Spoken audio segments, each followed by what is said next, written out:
സാമൂഹ്യ സുരക്ഷാ ക്ഷേമനിധി പെൻഷനുകളുടെ വിതരണം വീണ്ടും ആരംഭിക്കുന്നു.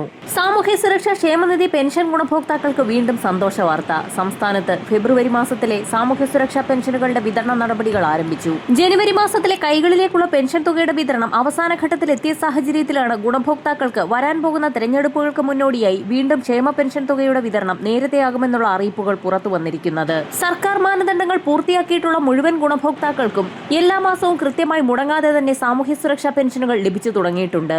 ഇതോടൊപ്പം സംസ്ഥാനത്ത് കുടിശ്ശിക ഉൾപ്പെടെയുള്ള ആനുകൂല്യ വിതരണമാണ് ആരംഭിച്ചിരിക്കുന്നത്. ഈ മാസത്തെ പെൻഷനും കെട്ടിട നിർമ്മാണ മേഖലകളിൽ ഉൾപ്പെടെയുള്ള ഗുണഭോക്താക്കളുടെ കുടിശ്ശിക പെൻഷൻ തുകയും ഉൾപ്പെടെ ഗുണഭോക്താക്കൾക്ക് എത്തിച്ചേരും. ഇതിനായി 1500 കോടിക്കടുത്ത് ചിലവാണ് സർക്കാർ പ്രതീക്ഷിക്കുന്നത്. ഇതിനുള്ള ധനസമാഹരണത്തിനാണ് സർക്കാർ വീണ്ടും വായ്പ എടുക്കുന്നത്. ലോക്സഭാ തെരഞ്ഞെടുപ്പുകൾക്ക് മുന്നോടിയായി പെൻഷൻ തുകയിൽ വീണ്ടും ഒരു വർധനവ് കൂടി വരുന്നു എന്നുള്ള സന്തോഷ വാർത്തയാണ് ഈ മണിക്കൂറുകളിൽ പുറത്തു വന്നിരിക്കുന്നത്. 300 മുതൽ 500 രൂപയുടെ വരെ വർധനമാണ് പ്രതീക്ഷിക്കുന്നത്. നിയമസഭാ തെരഞ്ഞെടുപ്പുകൾ ലക്ഷ്യം വെച്ചാണ് സർക്കാർ പെൻഷൻ തുക വർദ്ധിപ്പിക്കുന്നതെന്നാണ് പ്രതിപക്ഷങ്ങൾ ആരോപിക്കുന്നത്.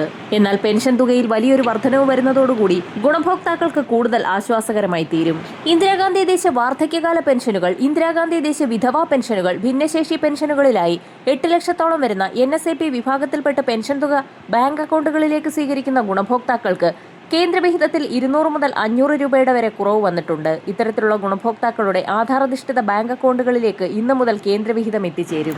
ഈ സാഹചര്യത്തിലാണ് പെൻഷൻ തുകയുടെ വിതരണം മാനദണ്ഡങ്ങൾ സംബന്ധിച്ച് സുപ്രധാന അറിയിപ്പുകൾ എത്തിയിരിക്കുന്നത്. വരുമാന സർട്ടിഫിക്കറ്റുകൾ സമർപ്പിക്കുന്നതിന് ജൂലൈ മാസത്തിൽ വരെ സമയപരിധി നീട്ടി നൽകിയതിന് പിന്നാലെ ആദായ നികുതി വകുപ്പുമായി ബന്ധപ്പെട്ട് കാറുള്ളവരെ കണ്ടെത്തുന്നതിനുള്ള നിയമ നടപടികൾ കൂടി സർക്കാരിന്റെ ഭാഗത്തു നിന്നും ആരംഭിച്ചു.